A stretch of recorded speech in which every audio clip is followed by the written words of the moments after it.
You're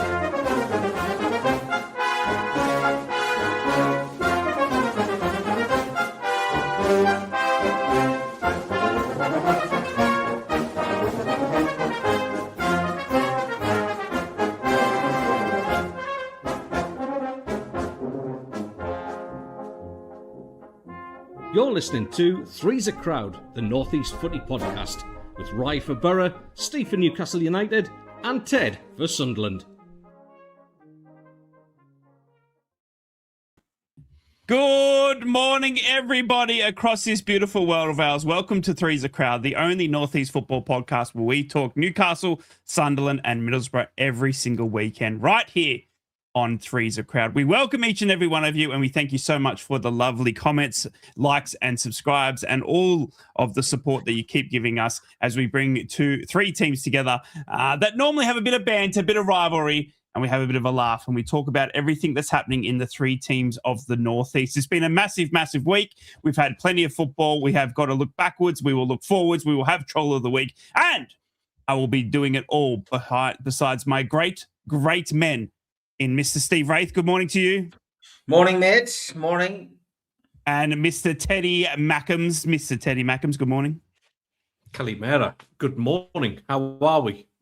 Good, bless you. I think you sneezed there. That's what that might have been. I'm sorry, that was so... Ted is also in his new location, I do believe. Ted, in the new apartment. Can you believe? Thank you to all of your support. You've made him rich and famous. He now lives in a mansion.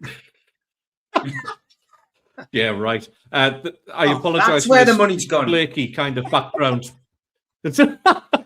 No, I bankrolled it after all that money we made on the radio show. I shouldn't say that if Inland Revenue were watching. I made absolutely no, by the way. Yeah, I'm sorry about the background. It's just I'm in the spare room and it's kind of being used as a junk room at the minute. I promise it will look as nice as Rise eventually. We do apologise. Sure when I get We've been waiting for him to become professional for years, and it just still doesn't happen. And then he moves house, and it's just, it's just, you got to put up with the Mackem, don't you? Everybody knows that. Happy, and that's the main thing. And it's been, you know what? It actually feels it feels like we're back to normal. And why do I say that? Because Newcastle are winning, Middlesbrough are winning, and Sunderland are losing. I mean, that when we first came together, that's how it was. Do you know what I mean? You had Michael Beale and you had League Ones, and you know what I mean? And it just feels like we're back to normal because the past couple of weeks, Middlesbrough, Newcastle are thriving, and you little old Mackems, you just can't match. You can't match it with the big boys, Teddy boy. We're going to talk about that. We're going to talk about Middlesbrough going to the top of the championship table. Can you believe it? Newcastle also coming off a couple of good wins as well. A massive win against Villa as well. We're going to talk about that, and we're going to talk about some refereeing. In fact, we're going to have referees as guests on the podcast today because they don't want to talk to anyone else but us. I'll tell you that.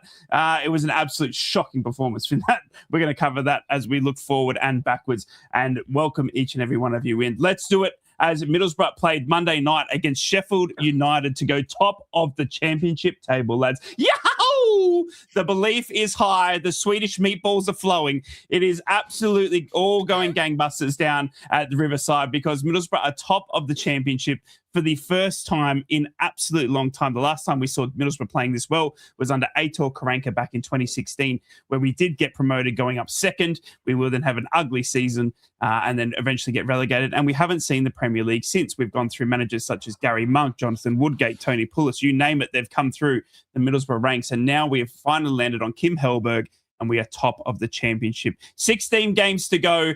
And Middlesbrough are starting to dare to believe. We have got a massive game against Coventry tomorrow, which will be, for those that don't follow it, first v second. Middlesbrough sitting in first, Coventry in second, and it's a massive chance for Middlesbrough to increase that gap, not only on Coventry, but Ipswich, who are chasing us in third as well. Middlesbrough seem to have gotten rid of the typical Boroughness, as all Borough fans would know, in terms of throwing away games that they should be winning. And that Sheffield United performance was a game that they should have won. They did go down to Bramall Lane, and it was a tough old slog. It was Chris Wilder at his absolute best. He had plenty of sandwiches. He had plenty of complaints, and we still managed to get a 2-1 victory. It was without squeaky bum time, though, as I like to call it, 2-0 up at halftime, and then bringing it back to a goal, to 2-1 in the second half. Patrick Bamford as well, had to be him, didn't it, Borough fans? But then they would get red carded, and we would hold on to a massive, massive victory to remain top of the championship. Teddy boy, you know the championship well, mate. Middlesbrough are 3 points better than this Sunderland team of 12 months ago, mate. And obviously we saw how you guys went, but we're currently first. Now, I will say that we don't have the likes of Leeds and Burnley running away with it like we saw last season. We seem to be sort of around that third. I mean, if we were on the same points as this time last year, we would have been fourth or fifth. But this year, obviously, the same points that we're on now sees us in first. So you can obviously make that what you will. But Middlesbrough, mate, the fans are starting to really believe because of that. We're managing to win tough games, and Sheffield United on Monday night, mate, was a tough game to win. Yeah, I mean, I know you had your concerns about it initially. I know you're always bullish in your predictions, but yeah, you're always expecting a tough game against them. And they proved that they've still got a bit of quality in their ranks. They're not a bad side by any means, even if their manager is an absolute tatey head. But yeah, listen, I mean, in terms of the points, the way it's working this season, it's a totally different kind of season, like you've already alluded to. Like you're right to say that Leeds and Burnley absolutely were trouncing everybody. Burnley bored their way into the Premier League, not bored their way into the Premier League, which it's proven this season that just doesn't work. What Middlesbrough are doing is so much smarter, and that's build towards it. It's kind of a little bit like what we did as well. In terms of the recruitment is quite savvy. There seems to have been a bit of a change in policy there as well. I'll come back to my take on that because obviously we had the news about Christian Speakman leaving Sunderland this week. But there's parallels there with the way that Middlesbrough are building towards it. Yeah, I don't think you'll go up in the playoffs. I think you will go up automatically. I'm pretty confident of that. But yeah, it's a totally different season, and it's so much tougher. You just now need to try and build on that points difference because there's always, and it doesn't matter who you are as a club in the Championship, you will always go through a bit of a tricky spell towards at some point in the second half of the season. I know you had that sticky patch around about Christmas time, but as injuries occur, as the season gets that little bit longer, it's grueling in the Championship. It is weekend, midweek, virtually every other week. So it's difficult. I mean, thankfully, and I'm not taking the mick, maybe a little bit, you haven't got the FA Cup that's the distraction this time around. Yeah, that's a good thing. And I know Borough love a cup run and all that, but it's just a good thing that that's out the way. Build your points up. You can only win the games that you've got there. I think Ipswich look decent to join you up there at this moment in time. Coventry are just going to bits. I really think that the bubble has burst, the wheels have come off, the rattle's out the pram and everything. It's just Frank Lampard doing what Frank Lampard does best. But like I say, Borough going well, mate. It was a very, very professional performance. I was really impressed again. The football that you're playing is good. It kind of reminds me a little bit of Mogga when he was with us. There's that sort of like bit of freedom to the play. Make that defense a little bit more tough and nasty, then I think like a good chance of going up as champions, mate. And I really do mean that. Yeah, no, it's been an absolutely fantastic watch to see how Middlesbrough have gone from losing a manager in Rob Edwards, Steve, from him walking out on the club. Now, not many managers, when they come into a job midway through the season, get to come into a team that was sitting second in the Championship like Kim Hellberg did. Obviously, he got to start off in a pretty good spot already. But again, Rob Edwards, he took the Wolves job. He left Middlesbrough without a manager. Kim Hellberg has come in. We did have a sticky patch of losing 4 in a row. He's now turned that into 6 in a row. And it's all looking absolutely fantastic for Middlesbrough. Matty Targett obviously continuing to look absolutely fantastic at the Championship level, mate, obviously in that left-back role. But Middlesbrough starting to believe that they can join the 2 other Northeast teams in the Premier League next season, Steve. Yeah, I mean, look, it's positive news coming out of all 3 Northeast clubs this week. Makes a change after last week. I mean, I was very, very down last week, and Eddie Howe was, down as well. But with Middlesbrough at the moment, yeah, there's a consistency, which is the word I keep using every time we talk about Middlesbrough this season. You find that consistency, you get those wins. And you just take care of your business and see what everybody around you is doing. And at the moment, Frank Lampard and Coventry, are on a bit of a downward slump, but there's no better game to put it right for Frank Lampard and his team than against Middlesbrough. And that could reignite their season, because this game that's coming up, and I know we're going to talk about that later, but this is the game that makes or breaks Coventry's season. If Coventry lose against Middlesbrough, I think they don't recover. I think if Coventry beat Middlesbrough, I think it's a change. It's a big change in the dynamics of this season. But yeah, there's a long way to go. There's nothing decided on the 15th of February, but Middlesbrough certainly have in appointing the right manager, have managed to salvage their season, and that's key, because it could have all gone horribly wrong when Edwards left and went to Wolves. And from your perspective, you've got to pat your owner on the back for once again getting it right. He has got such a really good track record in picking the right managers, and yes, you haven't been in the Premier League a great deal over the last 20 years. But you've had some of the greatest days in your club's fans' lives, with competing for trophies and European football, winning a trophy. It's been a wonderful ride with Steve Gibson, and credit to him for appointing the right man. So yeah, look, we on this show we've got a vested interest. We want to see all three North East teams in the Premier League. It'd be great for us, great for the show, great for the banter. But yeah. Well done to Middlesbrough so far, but the job is it's only 2/3 of the way done. The big part of the season is now. We're hurtling towards Easter. I know it sounds stupid, but we're halfway through February now. When you start hitting March, you're starting to look at those weeks of 3 games a week, really, for those kind of championship teams, and that's when the men are separated from the boys, and this is when Middlesbrough have to rise to the occasion. But yeah, you've highlighted the fact that your loan deals from Newcastle and Sunderland respectively have been massively beneficial towards you, and I'm pleased for Middlesbrough the target stayed. I mean, Newcastle's back four has been beset with injuries. Now it's the midfield's turn. But yeah, look, Matt Targett, I'm really pleased for him on a personal level as well, to see him having such a great time there. He's deserved it, because he was a good servant in Newcastle, helped keep us in the Premier League. And now, hopefully he'll get the Borough up.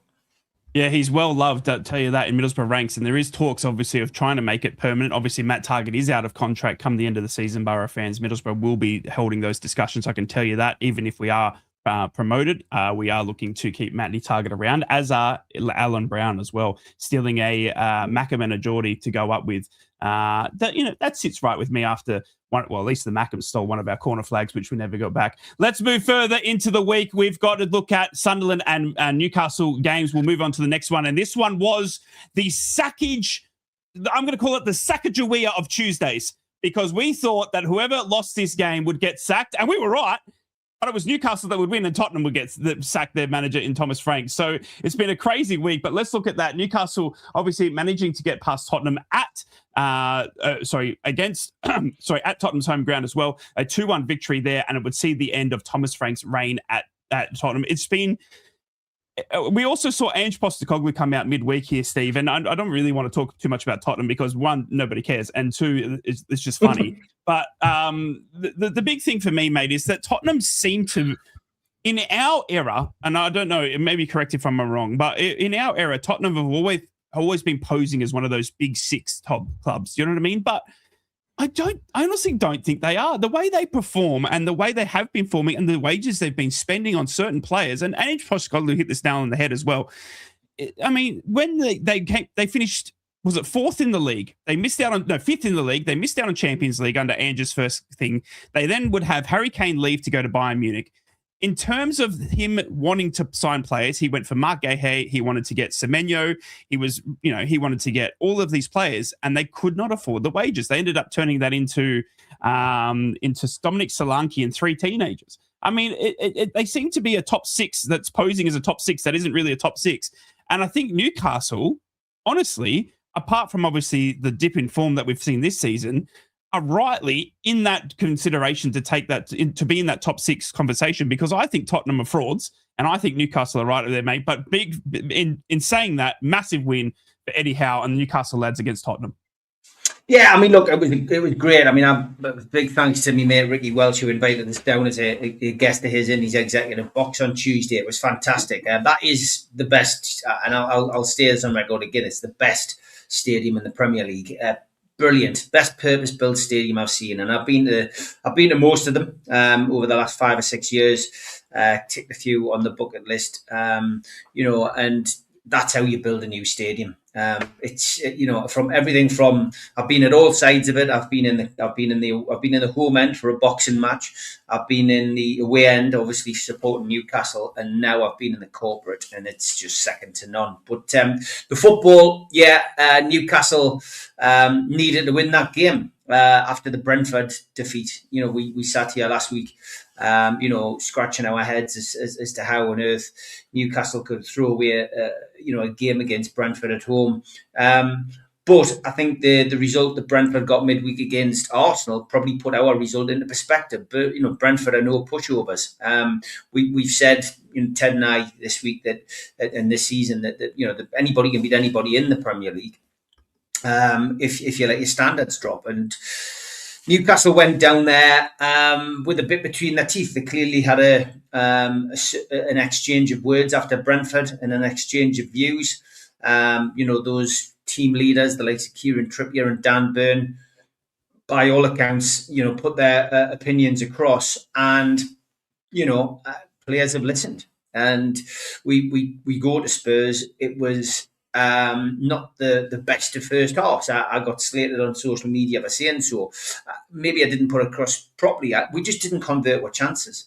And I was watching that game thinking, that's 9 chances we've had and we can't score. And we're playing against one of the worst teams in the Premier League, because that's basically what Spurs are at this current time.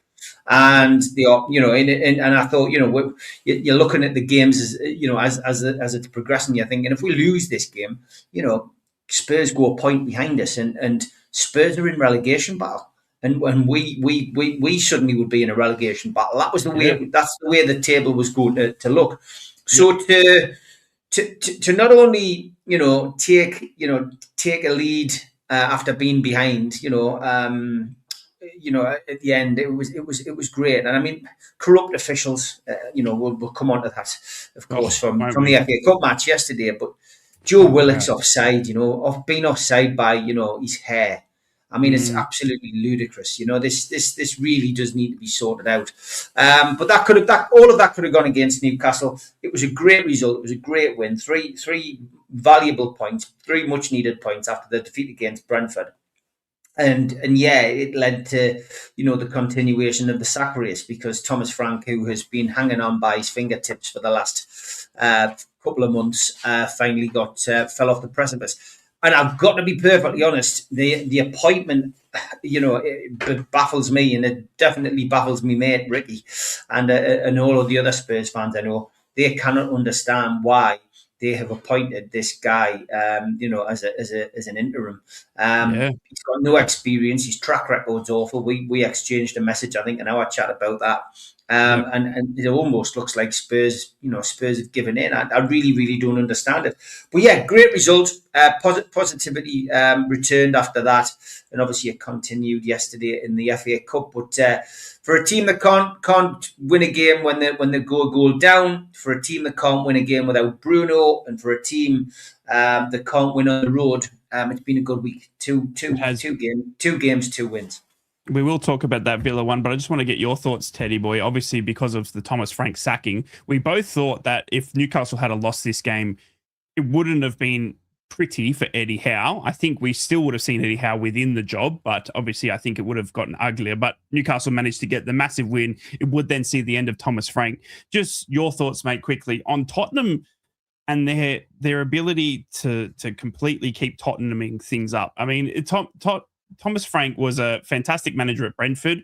And I think one of the things with Thomas Frank was he would go on and lose 3 to 4 games at Brentford, right? But no one would talk about it, because then they would go and win maybe 3 or 4, again. And they would just sort of bounce around that middle of the table.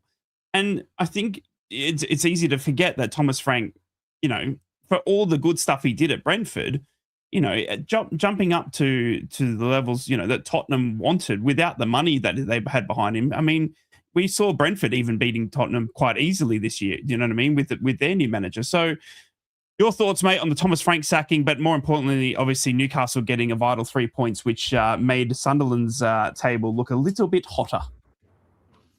Yeah, Thomas Frank is not a good manager, mate. Oh. I'll start with that. He's not. He's a Danish Graham Potter. We're being hoodwinked into thinking certain managers are good managers when it's actually it's the recruitment in the back room that should be taking the credit for it. I think it's you look at Brentford this season where the set piece coach can actually step in and manage to the same levels, if not higher, than what Thomas Frank was doing.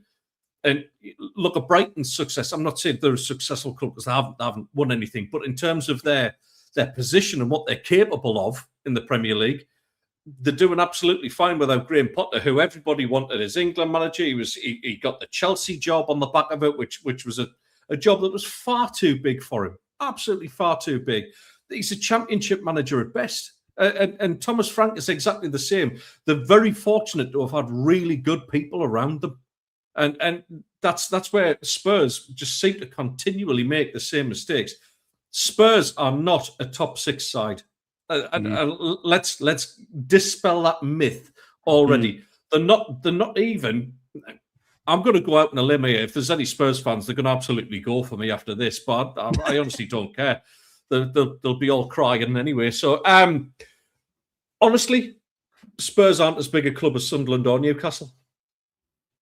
And you only look at you only have to look at how many times they've won the league to actually realise that they're a good cup side historically, and it took them long enough to win another cup, which they did last season.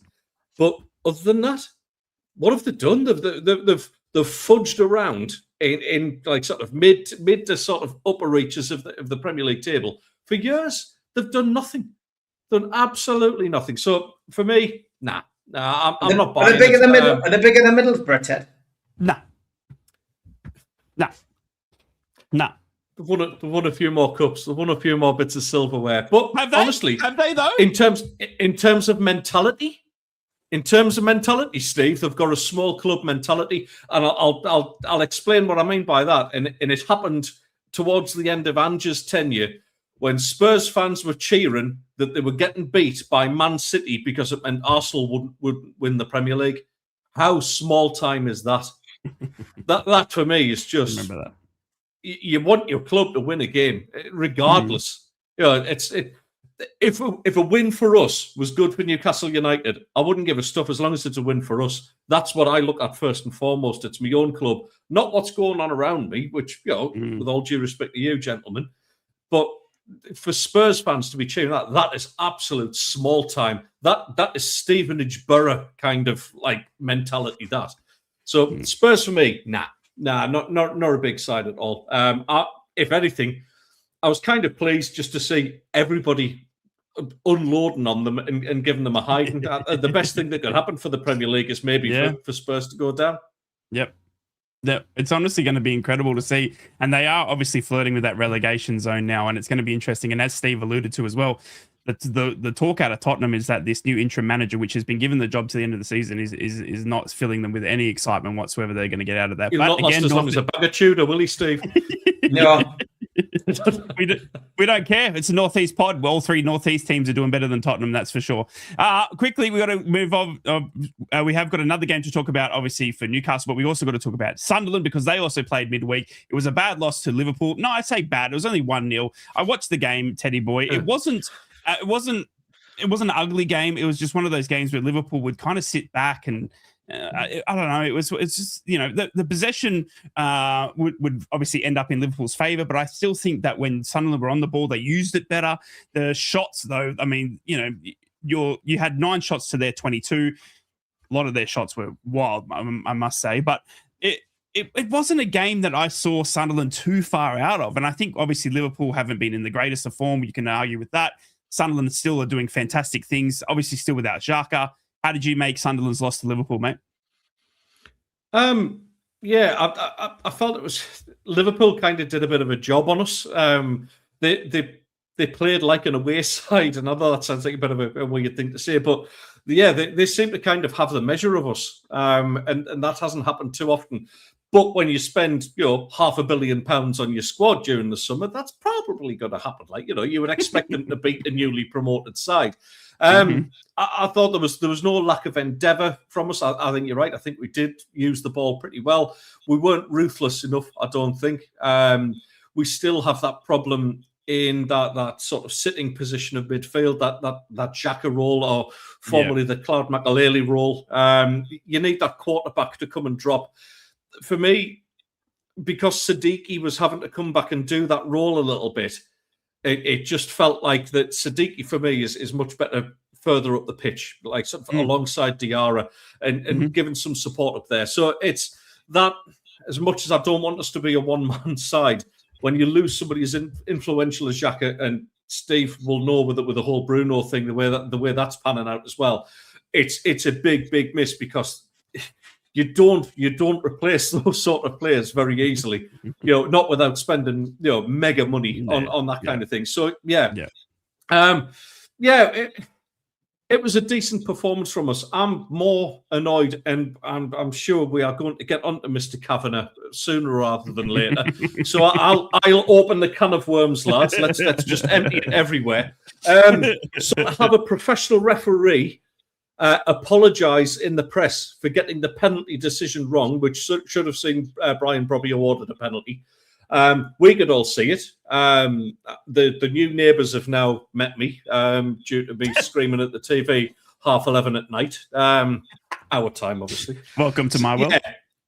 Honestly, right, it's one thing saying I got the decision wrong, but in the Premier League, you've got VAR. Why wasn't this picked up by VAR? Because honestly, and I'm not just saying it because I'm a Sunderland fan, as soon as I saw it, it's a Stonewall penalty.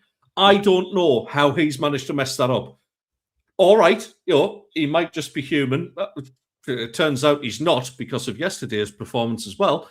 But for VAR not to pick that up, I'm sorry, but this whole Big Six blind refereeing. They will absolutely give nout. It's somebody mentioned before about it almost feels like they don't want Northeast teams to do all right. It would have went against the narrative to have Liverpool equalised against, or it's it was sickening, to be honest. And Chris Kavanagh, he not only needs his bank accounts checking, but he wants his back checking as well, because he must have a brown envelope in that pocket the size of I don't know, the size of something rather big, because it's ropey. It's ropey for me, and to get to see that decision with the handball yesterday. Yeah. It's uncanny the way that fits. Look, let's get into it, because obviously Teddy Boy, he's come off the back of that performance against you. He's obviously had a shocking yesterday. It wasn't just the penalty, by the way. He was absolutely diabolical the whole game. Yeah. I mean, is there scope, do you think, in the Premier League, Ted? Obviously, with VAR, that's exactly what it was designed to do, is to take away the human error of it, so that we can get mistakes like this out of the game. We saw it now, not only with your game, but also yesterday, for goodness sake. I mean, there's got to be some sort of repercussions, right, Ted? If Chris Kavanagh needed VAR for that decision yesterday, then I'm sorry, he's no good to be a professional referee. You can't have that. That was.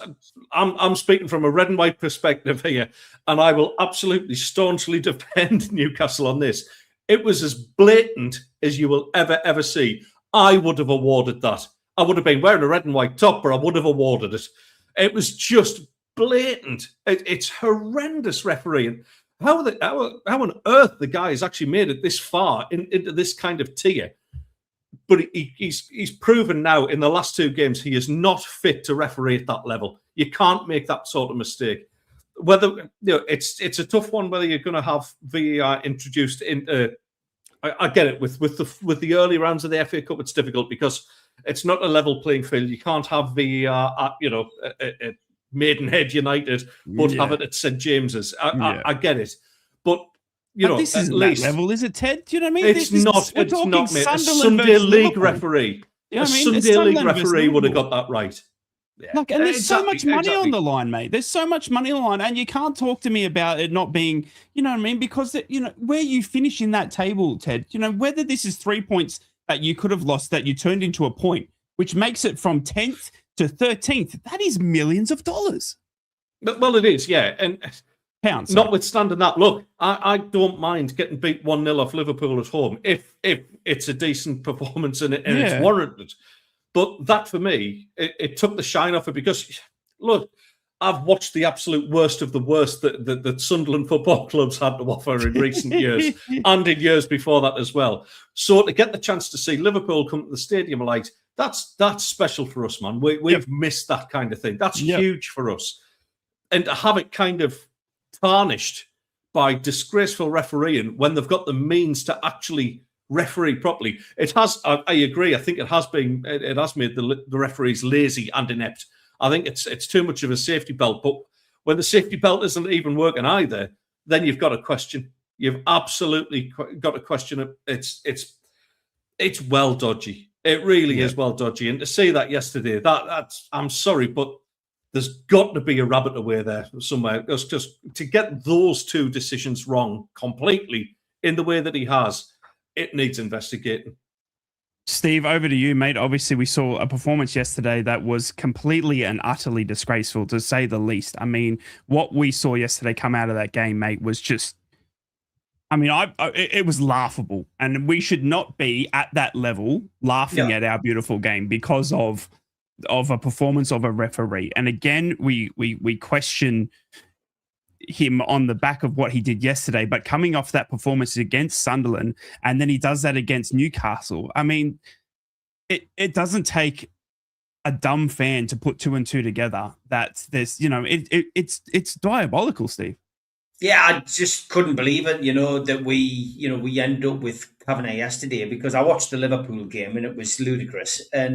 But yesterday was him reaching new levels of unfairness, and he wasn't solely to blame. The referee, yes, had a poor game, but the linesman was awful. No. I'll give Kavanagh the benefit of the doubt on the Digna penalty, because he was completely unsighted from the camera angle that was shown. His vision was obscured, so he couldn't give the decision. The linesman had a clear view of it, and the linesman didn't give it, and that's because the officials have become lazy due to the technology that they now use. They're not used to making decisions anymore, and the linesmen, when there's no VAR, are clueless. They haven't got a clue what to do. So, all round, poor officiating last night. Champions League, we've had better officials. We had one recently, of course, which wasn't great. And I think football fans once upon a time used to just get on the referee's back if the result didn't go their way. But now I think we're all a lot more clued up on the laws of the game and things, and we can see when things are going against us, But it's, as Chair says, the term linesman's outdated. And I mean, it's called referee's assistant referee now, they're called on there, but it's called a VAR spectator. Yeah, 100%. From our perspective, and it was the same linesman that missed the offside. Yeah, the offside, Tammy Abraham scores, and he's a mile offside, and it's ludicrous. It really is. I don't think we should have VAR in the cup competitions at all. I don't. I understand they don't bring it into the cup competitions until later in the stages, because usually the non-league teams or the lower league teams are knocked out, and you're left with Premier League teams or Championship teams. That's basically what you're left with. So they bring VAR in at a later stage in the competition. I think that should change. I think it should. I think VAR needs a major overhaul. I think that referees need to have and referees' assistants need to have more control again. And I would have a major overhaul of the system, because it can't go on. And people say it balances it up for both sides, but you know, it is a business, right? You've made the point. You know, people are losing.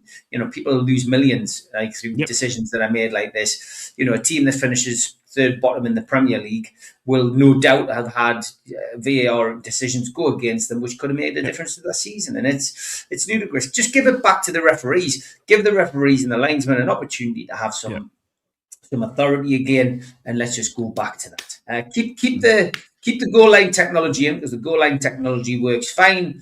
But let's have a major and whilst we're on, let's look at some of the rules which also can be interpreted in more than one way. Handballs, we've seen it again. Handballs, it's ludicrous. You know, people if you're standing in the 6-yard box in front of the goal and the ball hits your hand, a la Jacob Murphy, a penalty's given. Even though there's no intention to play the ball, a penalty's given. If exactly the same situation happens to somebody who's standing on the far right of the box, not in front of the goal, and the ball hits his hand exactly like it hit Jacob Murphy, there's no penalty given. So that, you know, they need to sort it out, because it's just wrong, and it's spoiling the game for everybody.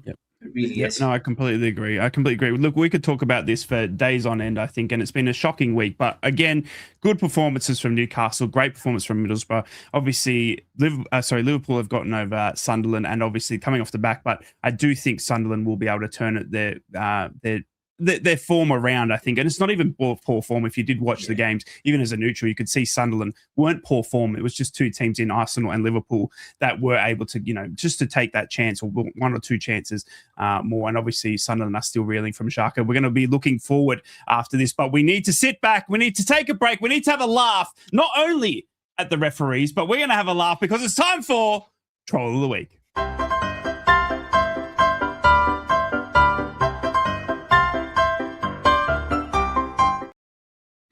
Okay, I've got a headline from the Daily Daffy. When I met Bonnie Tyler, she didn't want to go for coffee at Starbucks or Costa. He told friends, I think she was holding out for a Nero. You do like these lads, don't you? The Winter Olympics is on, lads, and Finland skier Remy Lindholm, he suffered a frozen penis at the Winter Olympics. He's missing the games this year, apparently. There's more crotch headlines than ever from the Winter Olympics. It's bizarre. It really is. Talking of things which I guess crotch. You can see the link, lads. This was in the Chronicle the other day. North East mum wore the same pair of tights for 19 years. Why is this a headline? It's the comments that are great. Paul Trainer says, I've had the same tie just as long. Keith Harrison said the year she bought them was roughly the same time the Chronicle ran a credible story. Anthony Lynn said, I knew a woman who had the same pair of knickers for 20 years. They looked brand new. Mind you, she dropped them every time she was out of my sight. And Steve Gunter said, imagine going to university for 3 years or more, dreaming of winning the Pulitzer Prize, but instead ending up writing about some old woman's tights.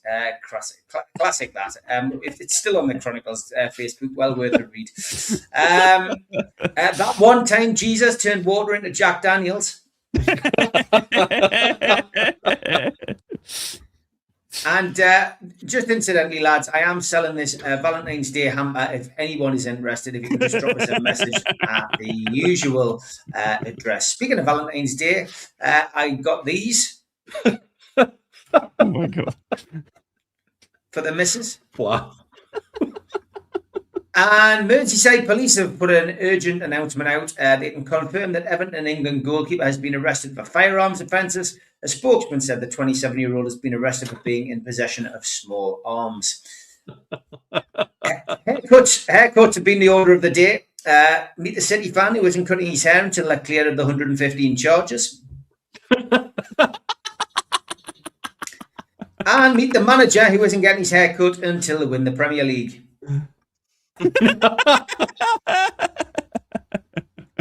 And the West Ham fans, they definitely trolled. The West Ham player, definitely trolled Man U fan this week, who, is well publicised. That's where all the hair jokes are coming from. They decided after that 1-1 draw with Man United that they would go and get their hair cut. A note of caution to any YouTuber who goes outside a rival team's ground and tries to wind supporters up. West Ham are shit, she put up, and she got swilled by somebody walking past. Oh, God. Sunderland on the ball this week. Maybe not with a result. Away. I didn't realise Gerard Depardieu was a Liverpool fan. Jesus Christ. I know. Yeah, but Liverpool... you wouldn't like to share your drugs with him, would you? Yeah, definitely not. Sunderland safety. Congratulations, Liverpool FC fans. Our biggest haul of the season. They seized £856.90 cash, 112 vapes, 46 power banks, 3 smoke canisters, 4 walking sticks, and 56 umbrellas. Oh my God! Of course, it's Frank Chipper, lads. It's Frank Chipper. Yes. Got me. It was good, mate. It was good. Frank Chipper's been on great form. He's on great form. I love this from this SAFC fans' view. Is there a way you can find out the season ticket holders sat directly behind you have renewed tickets for 26-27? Because I can't put myself through another season of listening to them. And I was talking about the offside and Joe Willock's hair. We could have been 2-0 up if Joe Willock had looked like this. AI is a big talking point, lads. So I decided to... put a restore my photo app on my phone, and I wanted to see what I was like as a kid. This was the result. Wow. And we do like a little food segment on here. South Shields win the best food of the week. Look at that, lads. Look at that delight, South Shields. Very lovely. That is some scran. Oh my God. They've done well. Good result yesterday, of course, for Newcastle United in the FA Cup. The whistle's only just gone, and he was straight in there. And as we've already talked about, Booking.com. Nottingham Forest, of course, sacked another manager. And of course, it's Maraquinas has eaten Sean Dice. They'll begin the hunt for a replacement straight away. Well, of course, they did find a replacement. I did like this. Went straight up. Sacked. What happens later in the week? However, by 2028, scientists estimate you'll never be more than 6 feet away from someone who managed Nottingham Forest during the 2025-26 season. New shirt sponsor for Manchester United.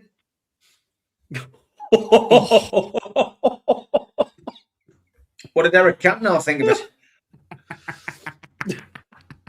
it? And the last two this week. Waking up after the set to find you're a Subbuteo player.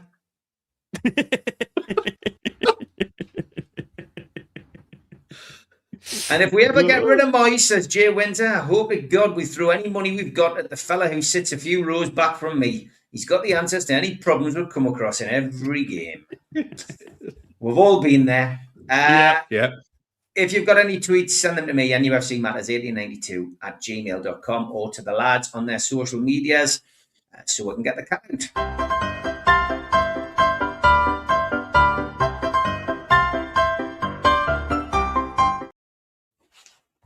Oh, well, that is fantastic. Welcome back to the Northeast, the only Northeast football pod, the Three's a Crowd, where we talk Middlesbrough, Sunderland and Newcastle every single weekend. We bring 3 teams, likely rivals, for a bit of banter and a bit of laugh, and we hope you're all fantastic and had a great week. We have looked backwards and we have laughed at referees, especially the one that is going to be a special guest on one of these podcasts coming up, because we all need to have a chat to him. And we're going to look forward now because we've got some massive games coming up. And Middlesbrough are kicking things off with a game against Coventry tomorrow night, lads. Monday night football for Middlesbrough in the Championship. It is going to be first v second in a game that I think we all can agree on is going to be massive for Middlesbrough's promotion credentials. Now, obviously, 3 points against Frank Lampard's Coventry will widen that gap, and it'll increase a little bit of faith in Middlesbrough fans that they're not going to typically borrow this up. Middlesbrough come against Coventry, who have lost 4 in a row, about 5 in a row now, and Middlesbrough won 6 in a row. The last time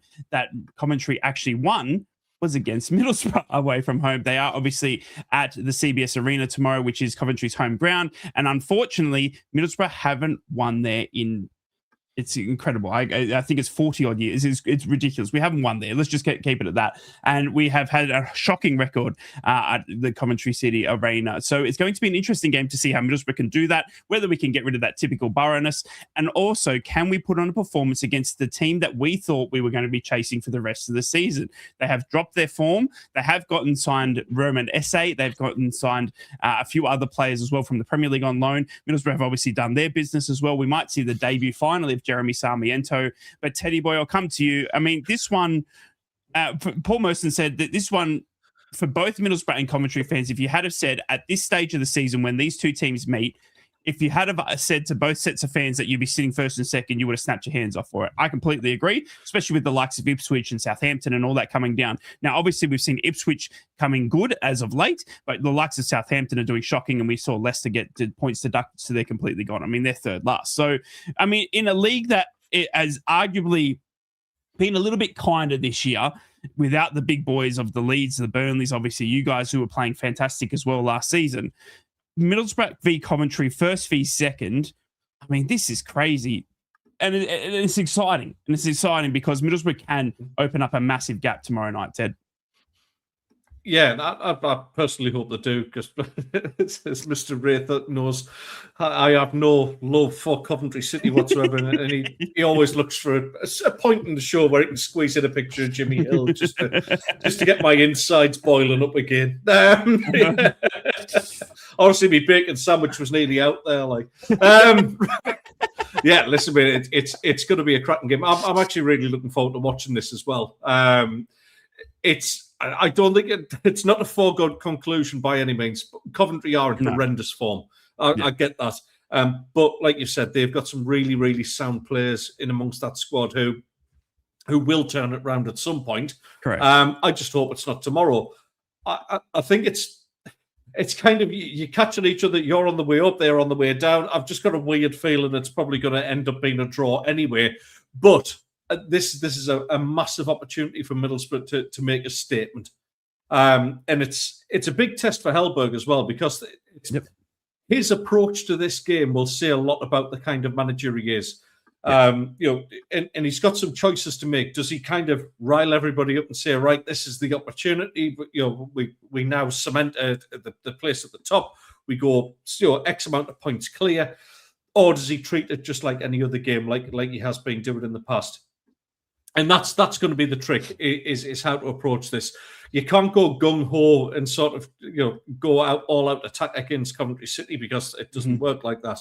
The games that they've been beaten in have been teams that are lower down in the division, who get stuck into them and give them a bit of a scrap and give them a bit of a kicking as well.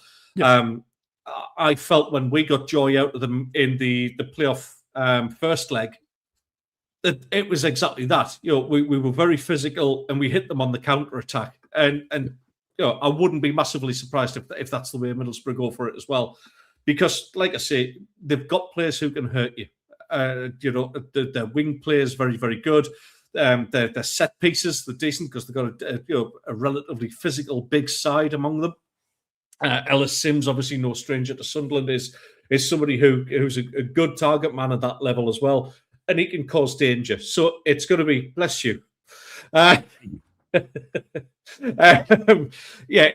to be a huge test. I think Middlesbrough will come out of this on top, and it wouldn't surprise me if this is kind of the end of the season for Coventry City as well. They won't fancy the playoffs.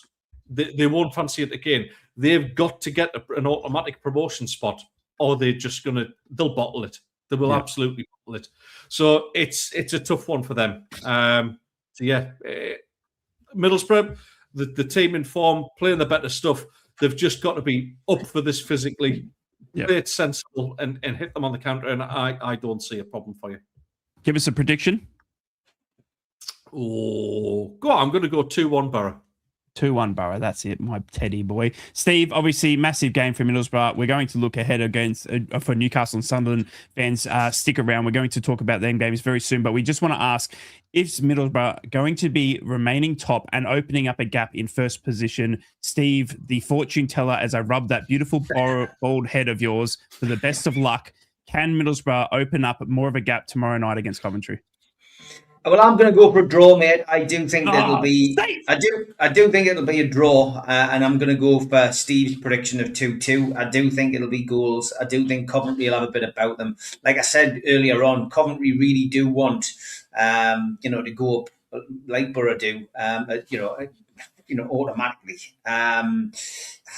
It's just such a tough thing, to expect Borough to go down and put in the graft and come away with 3 points in Coventry. I just think that Coventry have gone through a bad spell. Everyone goes through a bad spell in the Championship. The beauty of going through a bad spell in the Championship is if you can get through it, then you'll find that consistency again.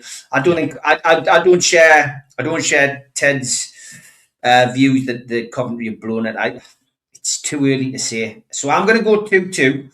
I think you'll suit Borough more than it'll suit Coventry. It's going to keep that 2 point gap for you guys.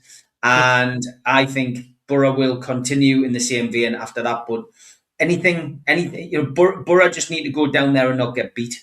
And I don't know what your manager will do. Will he go gung ho and go for it? I think he'd be cautious. But I'm going to go 2-2. I still think you'll be happy with that. Keeps you above them. Anything else is a bonus, but just as long as you don't get beat, right? Yeah, no, I think you're absolutely right. And it's interesting as well. And I think one thing that Middlesbrough fans can rely on here is that Kim Hellberg, we trust him with all of our lives at the moment. That man is absolutely tactically beautiful. And he's got Middlesbrough playing the best football we've ever seen in some time. And I think Middlesbrough will be, well up for this one, thanks to Kim Hellberg and his coaching staff. It's going to be a massive game, Middlesbrough fans. Let's look ahead to Sunderland. Sunderland have FA Cup performance tomorrow. And then we will be talking about, obviously... So it's today. Sorry, it's today. It was tomorrow. It's 1 a.m. my morning. But so it's today. It's not all about you. It's an away game for Sunderland to Oxford United, who are very, very poorly struggling in the Championship. They have got their new manager in Matt Bloomfield. But Teddy boy, it's a 4th round appearance here. You would think, if all goes well, that Sunderland should get past Oxford, but we all know that football's not written on paper. If it was, then we'd all be millionaires. Oxford United at home, mate. Sunderland may be looking to change a few players around here, maybe give a few players like the likes of Chris Rigg and all this sorts of stuff a bit more minutes, but you can't take Oxford United at home lightly. No, not absolutely not. All 3 sides of their ground will be absolutely buzzing. It all depends on how seriously. I mean, Regis Labrice has said that he's taken the competition seriously. He's shown it respect.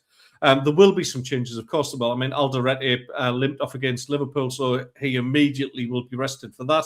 I think our Swedish keeper might get the nod ahead of Roofs, just to give him an opportunity to get some match practice. Roofs has obviously done absolutely nothing wrong. But just to kind of bed him in and get the new lad integrated within the squad, I think it may be an idea there. Some of the bit part players. I mean, we've seen little glimpses of Luke O'Nien throughout the season. There's a possibility he might take the place of Alderete in the back line. So there will be a couple of swaps around, like you say, Chrissy Rigg as well. I think Siddiqui took another bit of a whack. We've got to be careful there because obviously we're missing Xhaka for another 3 games, including this one today. Yep. So with someone like Siddiqui, we've just got to be careful with that and not risk him needlessly. Diarra, I think, will continue to play on the flip side of that, just as he gets some match sharpness back from, obviously, he had 4 months off prior to the AFCON tournament, so he'll continue. I think it's an opportunity for Mayenda or Isidore up front. I think we need to rest the ox that is Brian Brobby and just give him a little bit of a break. I mean, good grief, he absolutely ragged defenders all over again during the week. He's just superb. Listen, it's not one to take lightly. You're right. We've seen some impressive stuff from the teams in the lower leagues. Yeah. In terms of this year's FA Cup competition, anyway, thanks to West Ham for blowing my coupon yesterday. Let's treat it seriously. I think we've got to get stuck into them. They're going to give it as yes, they are fighting against relegation in the Championship, but they're going to want to scrap. They're going to want to bring it down to their level. And obviously, without VAR being present, they're going to try and get away with a few naughty things as well. Hence, it's great to have the likes of Luke O'Nien around the squad to be able to get into those dark arts and bring it down to championship level as well if we need to. And that's no disrespect against the championship. One thing I did want to mention as well, just prior to talking about the game, and obviously we've made mention of players like Luke O'Nien, Chris Rigg. Obviously, this is the first game we've had since Christian Speakman left the club, which was a bit of a surprise, to be honest with you, but in terms of the timing of it. But with Gazolfi coming in July, and I guess having two sporting directors or two football directors just wasn't going to work out. I've been very critical of Christian Speakman in the past, certainly in the League One days and some of the Championship days as well. I'm not going to sit here and pretend everything was absolutely perfect during the time that he had at the club. There was managerial choices that really split opinion. The Michael Beale thing. There was times when we should have signed experienced strikers. Maybe we didn't, or signed a bit of experience there.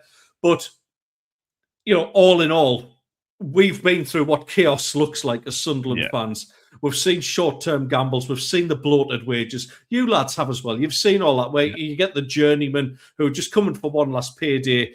And Christian Speakman helped get rid of that. There was data-led signings. There was a young team with a real purpose, a real identity that he brought to the club. And obviously, a lot of those players are still there. Some of them we've moved on through great business decisions, the likes of Jack Clark, obviously, Joe Bellingham, possibly one of the greatest bits of transfer work ever. I would hate to buy Christian Speakman's house because he must be an arsehole of a negotiator to get past you know what I mean? But listen, whether we agree with every call or not, he deserves a huge amount of gratitude from a fan base that didn't always give him it, and me included in that. So, Christian Speakman, absolute job well done. Thanks for everything. I hope he goes on to the rumour is he might end up back at Birmingham, with them obviously looking to get out of the Championship and into the Premier League.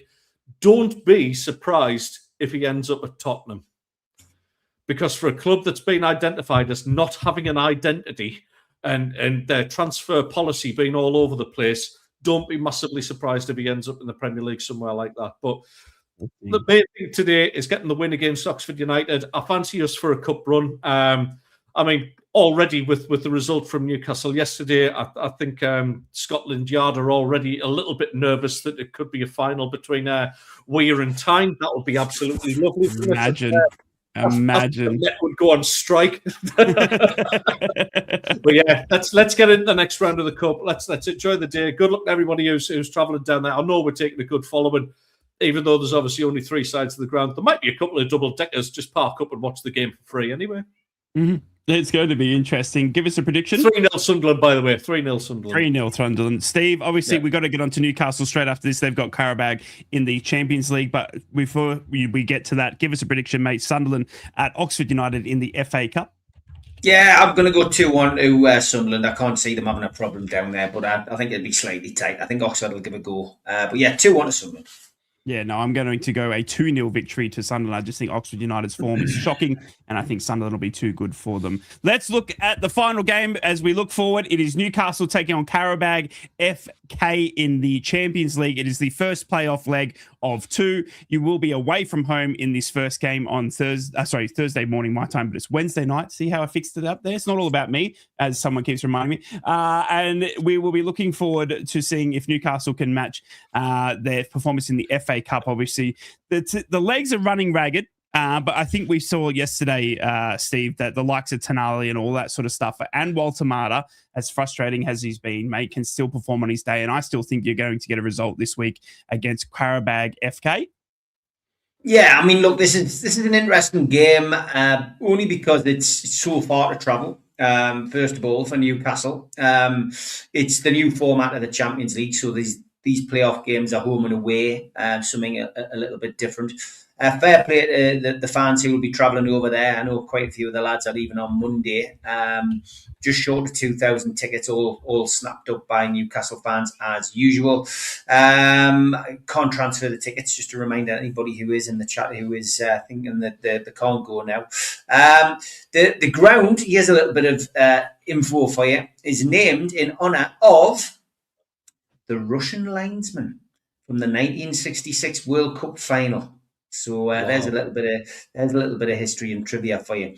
4 league phase games there this season. So Karabag beat Copenhagen by Leverkusen and draw with Chelsea and lose to Ajax. United see the status ensures that we've got home advantage. Of course, that's the reason that we've got home advantage. Away from home in the league phase, Karabag won 3-2 at Benfica, lost 3-1 at Bilbao, lost 2-0 at Napoli, and lost 6-0 at Liverpool. So, for me, going there, the key really is not to get beat. A bit like Borough going to Coventry. Newcastle just need to go there, do what they've done in all the other Champions League games, to be fair. Set up quite defensively and catch them on the counter. I think we'll beat them away from home. I think the tails are up after 2 away wins. I think we'll make it 3 away wins. I think it'll be tight. I think it'll be a 1-0 win for Newcastle. Karabag have just beaten Ismail, or Ismizli, however you pronounce it, 1-0 yesterday. They have also sold a striker who has scored a couple of goals in the Champions League. He went in the transfer window. He's off to Columbus Crew, Naraman Akunzada. It's an interesting one. Newcastle should have Joe Linton back as well, which will be a positive. We'll find out, of course, at the press conference when they arrive whether there's any more injuries to worry about. But Lewis Miley wasn't far away at the weekend.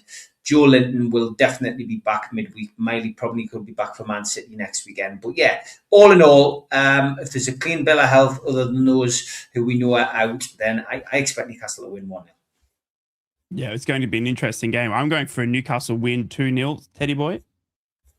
Well, I've always been a massive fan of Karabag throughout the ages. In fact, some would even say I've been a Karabag for life.